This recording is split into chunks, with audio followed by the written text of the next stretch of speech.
Chinese খাবার আমরা এখন কম বেশি সবাই খেতে অনেক পছন্দ করি, কিন্তু আমাদের মতন ফ্যামিলিদের কাছে রেগুলার রেস্টুরেন্টে গিয়ে চাইনিজ খাওয়া মানে টাকা খাওয়ার সমান। কারণ রেস্টুরেন্টে গিয়ে চাইনিজ খাবার খেতে গেলে অনেক পয়সা গুনতে হয়। তাই আর রেস্টুরেন্টে গিয়ে চাইনিজ খাবার না খেয়ে ওই টাকা দিয়ে বাসায় যদি চাইনিজ খাবার বানিয়ে খাওয়া হয় তাহলে তৃপ্তি সহকারে খাওয়া যায় আর অনেক টাকা বেঁচেও যায়। হ্যালো ফ্রেন্ডস, আসসালামু আলাইকুম। কেমন আছেন আপনারা সবাই? একটা পাতিলে কয়েক টুকরা মুরগির মাংস, গলার হাড্ডি, পাকনা নিয়েছি।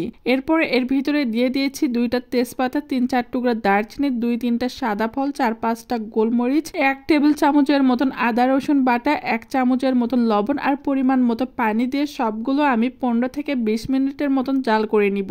15 থেকে 20 মিনিট পর চুলার জালটা অফ করে দিয়েছি। টকটা আমার তৈরি হয়েছে। এখন আমি একটা ছাঁকনির সাহায্যে পানিগুলো ছেঁকে নিব। আর হ্যাঁ, এই পানি আমি ফেলে দিব না, এটাই আমার স্যুপ রান্না করার জন্য প্রয়োজনে লাগবে। আর মাংসগুলো হাতের সাহায্যে ভালোভাবে ছিঁড়ে ছিঁড়ে নিব। এরপরে একটা পাতিলে পরিমাণ মতো তেল দিয়েছি। তেলটা হালকা গরম হয়ে আসলে এর ভিতরে মুরগির মাংসগুলো দিয়ে হালকা ভেজে নিব। যেহেতু আজকে আমি চিকেন ভেজিটেবল স্যুপ বানাবো, সেটার জন্য এখানে অনেকগুলো ভেজিটেবল দিয়েছি। আর এই ভেজিটেবলগুলো হচ্ছে গাজর, ফুলকপি, টমেটো, বাঁধাকপি আর কাঁচামরিচ। সবগুলো আমি খুব সুন্দর করে যতটা সম্ভব কুচি কুচি করে কেটে নিয়েছি।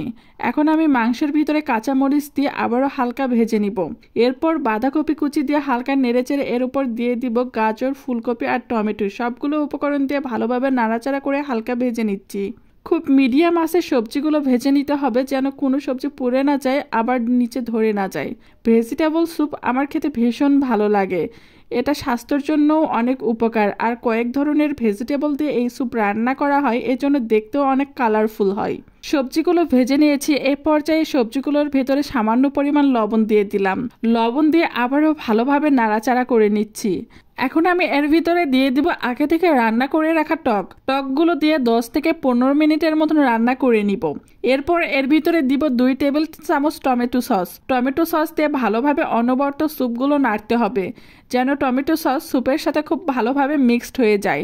এরপর এর ভিতরে দিব 2 টেবিল চামচ সয়া সস দিয়ে আবারও ভালোভাবে স্যুপগুলো নাড়তে হবে। টমেটো সস আর সয়া সস দেওয়ার কারণে স্যুপের আলাদা একটা ফ্লেভার চলে আসবে। এরপর এর ভিতরে দিব 2টা ডিমগুলো ফেটে নিয়েছি। ডিমগুলো আস্তে আস্তে ঢালতে হবে আর অনবরত নাড়াচাড়া করতে হবে, তা না হলে ডিমগুলো এক জায়গাতেই দলা পেকে যাবে। তাই আমি অনবরত নাড়াচাড়া করছিলাম। আর স্যুপে ডিম দিলে স্যুপের স্বাদ আরো বেড়ে যায়। মেয়েরা সবসময় চেষ্টা করে কিভাবে হাজব্যান্ডের টাকা বাঁচাবে আর অল্প খরচের মধ্যেই নিজের সংসারটাকে গুছিয়ে সুন্দর করে রাখবে, সাথে নিজের শখ আহ্লাদও পূরণ করবে। স্যুপে মোটামুটি সবগুলো উপকরণ দেওয়া হয়ে গেছে। এখন আমি শেষ পর্যায়ে দিব কর্নফ্লাওয়ার। তাই একটা বাটিতে 4 থেকে 5 টেবিল চামচ কর্নফ্লাওয়ার দিয়ে সেখানে নর্মাল পানি দিয়ে গুলে নিয়েছি।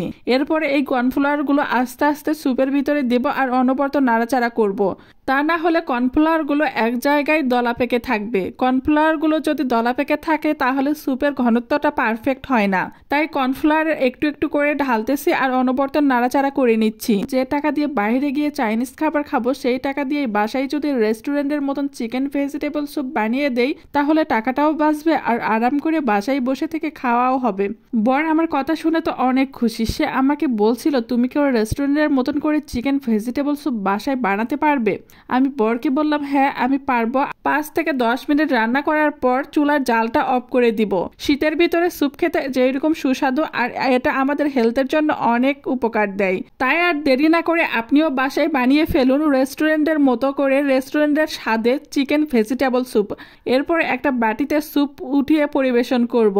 বিশেষ করে আমার মতন আপনারা যারা চাইনিজ খাবার খেতে পছন্দ করেন অথবা আপনারা স্বাস্থ্য নিয়ে অনেক সচেতন, তারা এইরকম করে বাসায় অল্প উপকরণে শীতের এই সবজিগুলো দিয়ে বানিয়ে নিতে পারেন চিকেন ভেজিটেবল স্যুপ। আর আমার এই রেসিপি যদি আপনাদের কাছে ভালো লাগে তাহলে অবশ্যই বাসায় ট্রাই করবেন।